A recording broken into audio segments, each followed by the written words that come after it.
Bom dia, pessoal. Vamos de BTC na manhã dessa segunda-feira, 22 de julho. Agora na Espanha, 10 horas e 28 minutos. No Brasil, 5 e 28 da manhã. Gente, vejam o gráfico que a BTC está desenhando no semanal, no Heikin Nash. No Heikin Nash, a gente com certeza rompeu de forma ascendente essa canaleta virtual de baixa, que na verdade era uma grande bandeira de alta. É verdade que a gente precisa colocar um corpo real inteiro para fora, para cima dessa LTB, fazendo às vezes da aresta superior, mas diante desse cenário e dessa musculatura, os senhores não tenham, vocês não podem ter dúvida de que o próximo corpo real aqui no semanal vai vir como um belo Morobuzu para avançar para cima de 73777. Na projeção, a nebulosidade esverdeada está ganhando espessura. O RSI estocástico, diante dessa movimentação, abriu a chamada boca de jacaré. Agora a exponencial curta cruzou forte de baixo para cima contra lenta e vai escalar em direção aos quadrantes mais tópicos da métrica.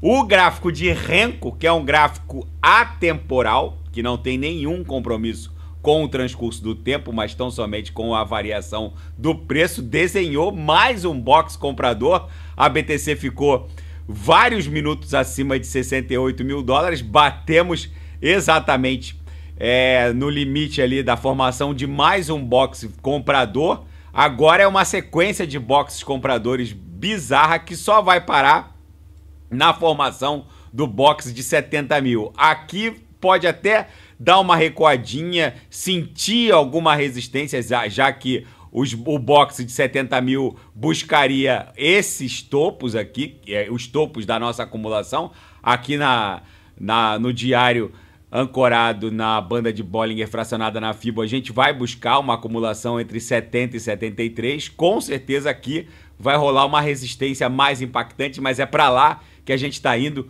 Voltando aqui para o Renko, vejam que o squeeze já está a uma barrinha, basicamente, a um box de criar uma bela amplitude ondulacional compradora. Na última vez que isso aconteceu, basicamente a BTC catapultou de 19 mil dólares e foi buscar exatamente 73,777. Os senhores podem esperar uma movimentação tão violenta quanto.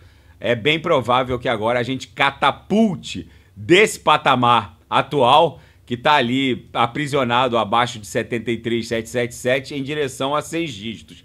Tem gente que está brincando com a sorte. Tem gente que acha que vai ter tempo de embarcar. Tem gente que acha que as altcoins vão dar sinais de compra para o sujeito embarcar. Eu volto a insistir, não haverá tempo para um embarque seguro. O sujeito que acha que vai conseguir pegar Solana acima de 200, a 210, a 215, não vai. A Solana vai promover um pump espasmódico para 260, recuar para 210, depois explode para 290, 300 dólares. Não haverá um ponto seguro de entrada. Quem vivenciou o Bull Run de 2017, 2018, quem vivenciou o Bull Run de 2020, 2021, sabe do que eu tô falando. Quem presenciou essa pernada parabólica sabe do que eu tô falando. Isso aqui é uma corrida maluca. O sujeito que acha que vai pegar a VAX ali querendo namorar os 40 dólares, não vai. A VAX simplesmente vai pular dos atuais 31,92. Se a BTC romper 73, ela catapulta fácil para 60, recua fácil para 51, 49, depois explode para 70. Não há um ponto seguro de entrada. Essa parabólica aqui, essa corrida maluca não permite um ponto seguro de entrada. A gente acorda com uma Solana subindo 17, a gente acha que no outro dia ela vai cair, ela sobe 12, depois ela corrige 9 e depois sobe mais 20. Não há um ponto seguro de entrada. Quem não está embarcado, na verdade, vai perder essa oportunidade, que é uma life change, é mudança de vida para muita gente. Várias altcoins vão entregar vezes 15, vezes 20, outras mais de vezes 30. Quem não sabe o que comprar É só clicar no link abaixo, Gemas Altcoin Alert, porque eu garimpei as 40 melhores altcoins em potencial de retorno para esse ciclo. O maior risco para os senhores nesse momento em que as altcoins estão estressando absurdamente a aresta superior dessa canaleta virtual de baixa, que na verdade é uma bandeira de alta, é estar desembarcado. O maior risco neste exato momento é o sujeito estar desembarcado. Agora que a BTC desenhou esse belo corpo real para cima dessa LTB aqui, que estava fazendo às vezes da aresta superior da nossa bandeira de alta, não há escapatório. O próximo corpo real vai avançar em direção à upper. Eu falei que era um mau negócio desembarcar quando a BTC estressou a base da banda de Bollinger. Também é um mau negócio embarcar estressando o topo. O bom negócio é embarcar agora, porque não haverá mais um ponto seguro de entrada quando esse rompimento for confirmado. Agora que a BTC basicamente está um pouquinho acima da mediana, ainda não encostou na upper, ainda é um ponto seguro de entrada. Quem ousar esperar essa pernada de números que na verdade vai ser isso aqui foi uma grande onda 1, isso aqui foi uma grande onda 2, isso aqui vai ser uma grande onda 3 até os 100 mil dólares no gráfico semanal. Quem aguardar para tentar embarcar durante essa onda 3, que vai levar a BTC para no mínimo 100 mil dólares, vai acabar tomando uma invertida, porque a BTC facilmente pode explodir para 85, resolver corrigir para 77, para depois explodir para 98 ou 108. Ou seja, o sujeito acaba pegando um topo desse aí, se desespera, resolve sair no pullback, se desespera, resolve entrar no topo subsequente quando a BTC bater 108 mil para depois acumular numa onda 4, aí o sujeito não vai ter nem 20% das Solanas ou das AVAX que ele poderia eventualmente ter. Gente, a BTC tá vulcânica. Eu avisei quando a gente estressou a base da banda de Bollinger que isso aqui fatalmente iria voltar para estressar as uppers. Muita gente deu risada, muita gente achou que não era factível e tá aí, ó. Agora a gente tá indo pros cumes da congestão com grande chance de rompimento ascendente. Testamos 1, 2, 3, 4, 5. Vai ser a 6ª tentativa de rompimento ascendente dessa congestão, com muita chance disso acontecer. Basicamente a BTC pipocou numa congestão que tem por centro gravitacional as máximas do ciclo anterior. Muita gente boa caiu na cantilena dos Cavaleiros do Apocalipse, no sentido de que esse ciclo já teria desenhado o topo. Na verdade, a gente só está congestionado na altura do topo do ciclo anterior. Isso vai explodir para 100 mil dólares a qualquer momento. Na seara fática, o que era piada há pouco tempo atrás, agora passou a ser um assunto sério. Basicamente, todos os informativos de notícias criptográficas dão conta de que Bitcoin pode ser considerado agora um ativo passível de ser objeto de reserva pelo Tesouro Nacional norte-americano. O Donald Trump, que é o candidato favorito à corrida presidencial rumo à Casa Branca, confirmou presença na Bitcoin Conference. Muitos entusiastas acham que ele vai tratar desse assunto. Pode ser que trate. Mas há vários entraves regulamentares para a BTC ainda neste ciclo ser considerado um ativo de reserva para bancos centrais. No próximo ciclo, com certeza isso vai acontecer. O que era um devaneio no ciclo passado, hoje já é uma possibilidade, porque bancos privados estão acumulando BTC. Agora vocês vejam. O BTC no ciclo de 2017 e 2018, para os economistas, era esquema Ponzi. No ciclo de 2020 e 2021, BTC, para alguns economistas, eles já começaram a mudar o discurso. Não, ela goza de uma raridade matemática, vamos ver e tal. Agora que os bancos privados emburacaram compra na BTC, agora a discussão tomou um outro patamar. BTC pode ser um ativo de reserva de tesouros nacionais? Gente, A ideia dos Estados Unidos adotarem o Bitcoin como reserva do Tesouro Nacional norte-americano é impactante, mas há vários entraves regulamentares para que isso ocorra nesse ciclo. O Donald Trump confirmou presença na Bitcoin Conference, que vai acontecer entre os dias 25 e 27 de julho em Nashville, no Tennessee. Ele pode tratar desse assunto, ele pode até falar sobre esse assunto, mas vai continuar sendo palavras ao vento, porque é preciso um tapete regulamentar para que isso possa ocorrer. Isso vai ocorrer por obra e criação dos banqueiros. Banqueiros jamais admitiriam que BTC se transformasse num ativo de reserva de tesouros nacionais sem que eles pudessem comprar antes.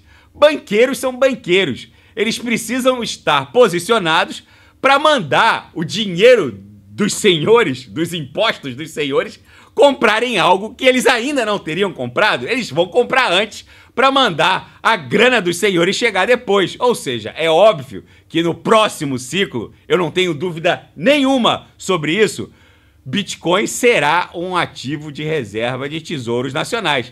Mas antes, os banqueiros precisam estar posicionados. E são eles, os banqueiros, o Banco da Basileia, lá na Suíça, é esse banco que vai mandar os bancos centrais, que é o Banco Central dos bancos centrais, é esse banco comandado por banqueiros que vai mandar os bancos centrais comprarem BTC no ciclo de 2028-29.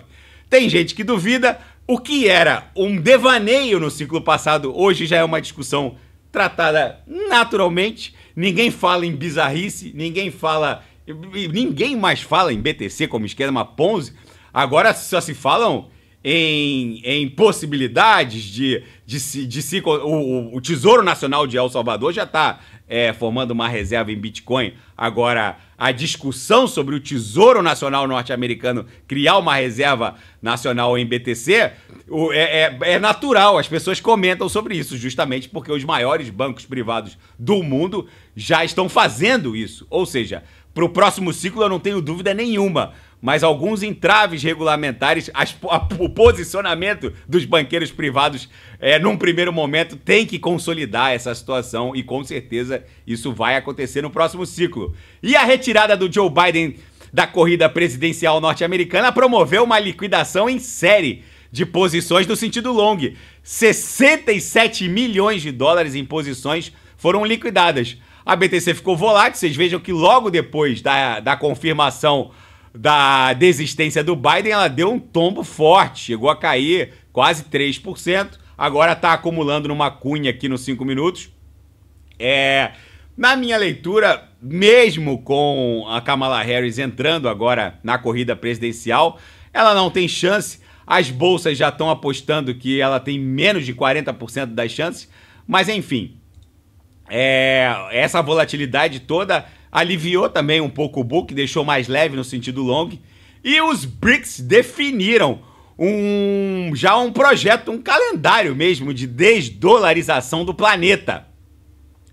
O grande fiel dessa balança não são os integrantes originais dos BRICS, Brasil, Rússia, Índia, China e África do Sul.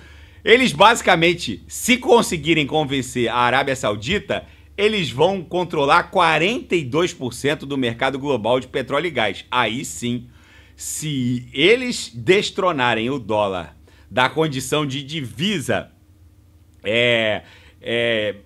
necessária para a compra desses hidrocarbonetos, aí sim o dólar estaria numa condição de destronamento da condição de petrodólar. Se a Arábia Saudita aderir ao grupo, os BRICS basicamente estarão formando uma séria ameaça ao dólar como divisa e reserva global de comércio internacional. Agora, é muitíssimo provável que, lembrando que o Vladimir Putin ele é amigo pessoal do Mohammed bin Salman, agora, se efetivamente o dólar for destronado da condição de reserva global e divisa oficial do comércio internacional, os senhores podem ter certeza que, independente de qual divisa os BRICS criem, pode criar uma divisa lastreada no ouro ou lastreada numa cesta que eventualmente englobe o Yuan, o Real, o Rublo. Eu tenho para mim que isso vai ficar mais pro ouro, porque as divisas dos BRICS, sinceramente, são muito manipuladas. Basta ver o Yuan, que é artificialmente desvalorizado pelo Banco Central Chinês, o Banco Popular da China. O rublo, não precisa nem falar. O rublo agora está lastreado a ouro, mas é outra moeda complicada. Então, na minha leitura, os BRICS, eles podem... Até fica no radar a possibilidade deles anunciarem até uma cesta colocando até o Bitcoin no meio. Mas é muito mais factível que eles criem um índice que mais se aproxime do ouro do que um índice que se aproxime das divisas fiat soberanas de cada um desses integrantes. Porque são em sua maioria, governos totalitários, no caso da China e da Rússia. E governos totalitários, obviamente, interferem no câmbio. No caso brasileiro, há essa problemática, porque o Brasil é só um dos integrantes dos BRICS. Então, na minha leitura, isso seria um índice mais que eventualmente vai pender mais para o ouro do que para as divisas fiat soberanas dos BRICS. Mas independente de qual seja a solução dos BRICS para desdolarizar o comércio entre eles, em havendo a adesão da Arábia... Sem a Arábia Saudita, tudo fica complicado. Agora, em havendo a adesão da Arábia Saudita, vocês podem ter certeza que isso vai impactar muito positivamente a condição da BTC. Na seara geopolítica e finanças internacionais, Joe Biden desistiu da corrida para a reeleição depois de agonizar diante dos dados da última pesquisa. Gente, na verdade, a campanha do Biden começou a desmoronar naquele debate bizarro. Foi algo insólito, ele travou várias vezes, perdia o fio da meada ali de assuntos corriqueiros que eram colocados para ele. Ali foi o começo do fim. A Kamala Harris, na última pesquisa estimulada, acabou se revelando como tendo uma diferença menor para o Trump que o Biden. Aí os doadores da campanha basicamente bateram o martelo, chamaram ele ontem no domingo e a Nancy Pelosi foi levar lá a informação de que não tinha mais jeito e ele acabou aceitando.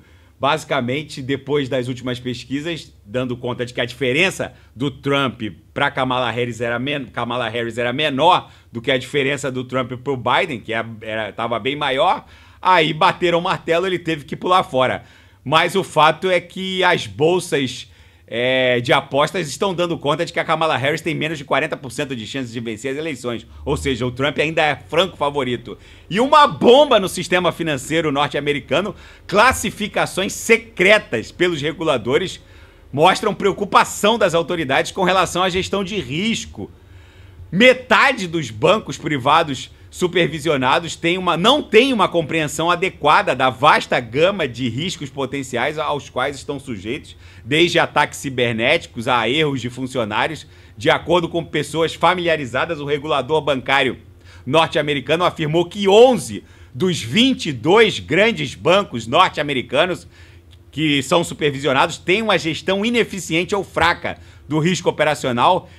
E, enfim, é bem provável que essa manutenção da taxa de juros nesse patamar por mais tempo, por isso que esse é um outro aspecto que deve forçar o Fed a reduzir a taxa. Muitos bancos ficaram presos naqueles treasuries de longo prazo, que estavam pagando juros quase zerado, 0,25. E quando a taxa vai para 5,5, basicamente, o mercado não é papai e mamãe, ele reprecifica. Se o dinheiro vai ficar preso 10 anos num título que hoje está pagando 5,5, o mercado vai lá e tira 55% do valor de face daquele título que vai prender o mesmo dinheiro por 10 anos, mas que vai pagar 0,25, ou seja, se um vai pagar em 10 anos 55%, o outro não vai pagar nem 2%, o mercado tira metade do valor daquele que vai pagar taxas zeradas ao 0,25. E esses bancos que ficaram com essa grana presa e que viram o valor de face desses treasuries basicamente perder mais da metade do valor, esses bancos têm um sério risco de intervenção ou mesmo de liquidação. E a bolsa de apostas para Kamala Harris, diz que ela tem quase 40% de chance de vencer o Donald Trump, mas não tem nem 40% de chance. Ela parte de uma situação, o ponto de partida dela já é uma situação muito complicada, porque ela basicamente herda os eleitores do Joe Biden, que já não estavam exatamente felizes com a campanha democrata, justamente por conta de toda essa polarização dentro dos Estados Unidos da América. O Joe Biden viu um Donald Trump naquele debate bizarro, totalmente com um tirocínio a 1000 por hora. O Biden se provou uma pessoa já ele já está revelando problemas no tirocínio, perdi o fio da meada nas respostas, enfim.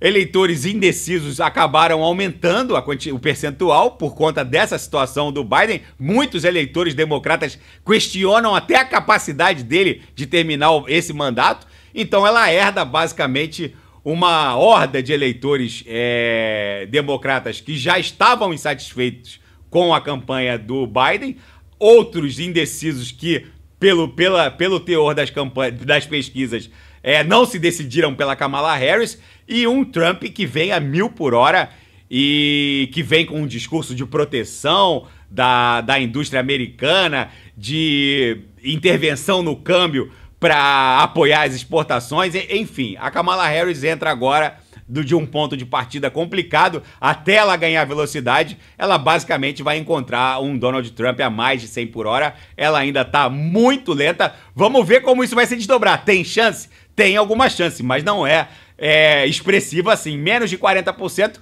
coloca ela numa situação de ter que correr atrás. Gente, no diário, a BTC tá revelando um corpo real comprador para cima da nossa alça, do padrão xícara alça. Ainda não é um corpo real comprador totalmente acima. É bem provável que o corpo real comprador de amanhã já venha deslocado dessa LTB, que fez às vezes da aresta superior dessa canaleta virtual de baixa, que na verdade era uma bandeira de alta. A partir de amanhã, a nebulosidade esverdeada já vai se confirmar aqui no diário. Eu ouso afirmar aos senhores que é mais arriscado estar de fora neste exato momento do que estar embarcado no mundo cripto. Eu volto a repetir que qualquer fato pode ser o catalisador de um pump da BTC para 100 mil dólares. Qualquer fala mais contundente do Donald Trump na Bitcoin Conference, que vai acontecer daqui a 3 dias, entre os dias 25 e 27 de julho, em Nashville, qualquer fala pode levar a BTC para 100 mil dólares. Eu volto a afirmar, os ETFs de BTC no mercado à vista vão começar a ser negociados em poucas horas. A data é 23 de julho, hoje é 22. Qualquer coisa pode ser o catalisador da BTC para 100 mil dólares. É mais arriscado ficar de fora do que ficar embarcado. E quem não sabe o que comprar, é só clicar no link abaixo. Gemas Altcoin Alert. Daqui a pouco eu volto.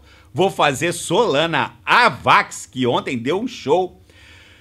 Kusama, quem quiser sugerir é só colocar nas mensagens abaixo. Grande abraço, até daqui a pouco.